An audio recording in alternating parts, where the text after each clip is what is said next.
গেছে, তুমি ডিলিট করে দিয়েছো তো। আর যায় না কেউ, সব উড়ে গেছে।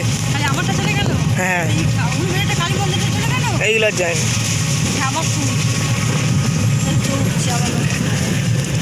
ওই জন্য তো তুলছি, দেখা সেগুলো ডিলিট হয়ে গেল, আর সেগুলো আর পাবো নি কোনো দিন, ছাড়া হলো নি বাস।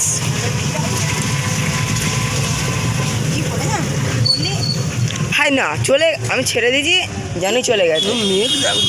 মেয়েটা চলে গেল, দেখালো যে ভিডিও চলে গেছে কিন্তু যায়নি। হ্যালো, এখানে আসবে না, দাঁড়াও।